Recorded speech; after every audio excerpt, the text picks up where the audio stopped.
Assalamu alaikum, peace be upon you. I want to address the issue of critical thinking, and here's a little narration.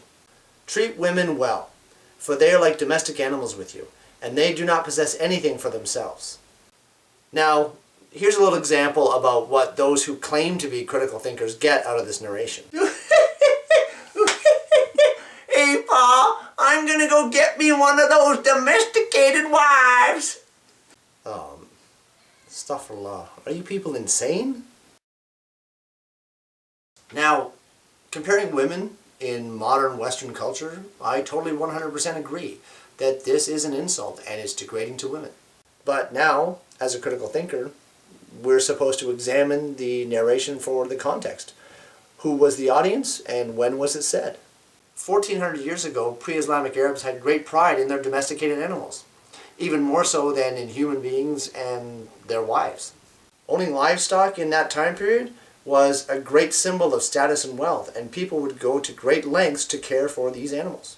Now, the idea of elevating women to the status of domestic animals, no matter how odd it seems to us now, was a big deal back then. Treat women well, as the narration says, gave respect and status to women, which they never had before. And the last part of the narration, just like domesticated animals, women had nothing of their own and needed to be cared for. So anyone who claims to be a critical thinker should remember and use common sense that these narrations happened 1400 years ago, in a different time and in a different society. And the audience of the time are not much different than people now. They put more emphasis on material objects and wealth than they do on the lives of other human beings. So like all things in Islam, verses and hadiths or narrations have a specific context for a specific time. But for those who look and reflect with understanding, they will see that there's a deeper message. And that message is the message that applies for all time. And in this case, treat your women well.